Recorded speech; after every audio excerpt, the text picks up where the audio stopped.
13 বছর আগে কোচিং থেকে প্রেম, রাত 11:30টায় শেষ কথা। অপরিণত প্রেমের গল্প শোনালেন মৌমিতার ডাক্তার প্রেমিক। এত সময় সবাই জেনে গেছো, মেয়েটির নাম ডাক্তার মৌমিতা দেবনাথ। অনেক কষ্ট করে মেয়ের পড়াশোনা চালিয়ে তাকে ডাক্তার বানিয়েছিলেন বাবা মা। তার মা শখ করে মেয়েকে ডাক্তার বানিয়েছিলেন। শেষ বয়সে মেয়েই তো ছিল তাদের ভরসা। কিন্তু তার মায়ের একমাত্র ভরসা সেই মেয়ে মৌমিতা শেষ হয়ে গেল এক নিমেষে। আরজি করে মেয়ের এই নির্মম মৃত্যুতে ভেঙে পড়েছেন নির্যাতিতা ডাক্তারের বাবা মা। এছাড়াও ভেঙে পড়েছেন তার ডাক্তার প্রেমিকও। 1-2 বছরের নয়, দীর্ঘ 13 বছরের প্রেম ছিল দুজনের। নভেম্বর মাসে বিয়ের পিঁড়িতে বসার কথা ছিল। বিয়ের চূড়ান্ত দিন নির্ধারণ করার কথাবার্তা চলছিল দুই পরিবারের মধ্যে। তবে পরিণতি পেল না 13 বছরের প্রেম। মৌমিতার মা জানিয়েছিলেন নভেম্বর মাসে মেয়ের বিয়ে হওয়ার কথা ছিল। যাকে বউয়ের সাজে দেখার জন্য দিন গুনছিলেন, তাকে সববাহী গাড়িতে দেখে সেই মুখ এখনো ভুলতে পারছেন না বয়সে কয়েক বছরের বড় সিনিয়র ডাক্তার প্রেমিক। প্রায় 13 বছর আগে দমদমের একটা প্রাইভেট কোচিং সেন্টারে তাদের প্রথম দেখা।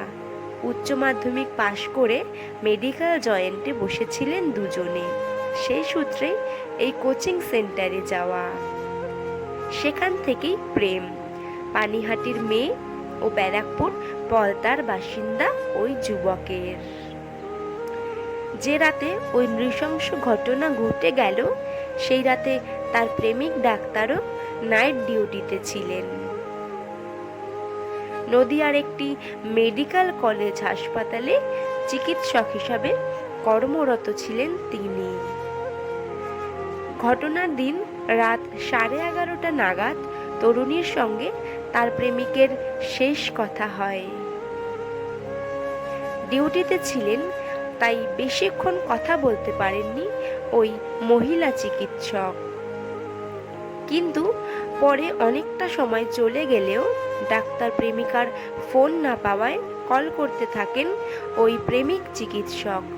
মেসেজেও বেশ কয়েকবার খোঁজ নেওয়ার চেষ্টা করেন, কিন্তু মেলেনি কোনো উত্তর।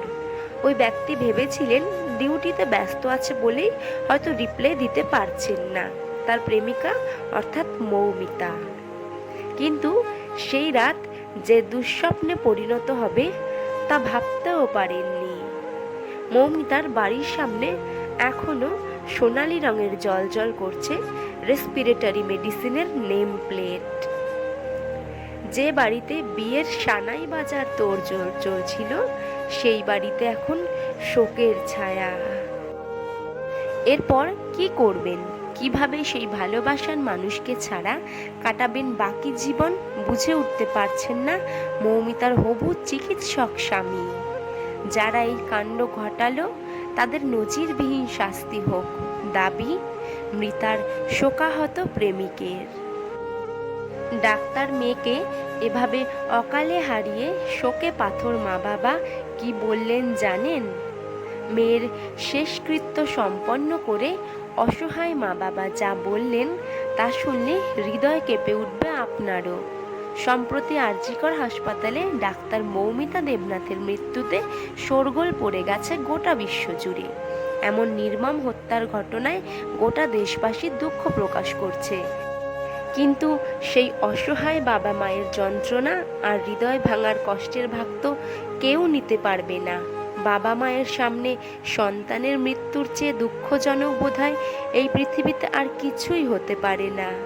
পৃথিবীতে সমস্ত কষ্টের সান্ত্বনা দেওয়ার ভাষা থাকলেও সন্তান হারানোর বাবা মাকে সান্ত্বনা দেওয়ার মতো কোনো ভাষাই বোধহয় এখনো তৈরি হয়নি। এই কষ্টটা কেবল সেই হতভাগিনী বাবা মাই জানে যারা তাদের প্রাণের থেকেও প্রিয় সন্তানকে হারিয়েছে।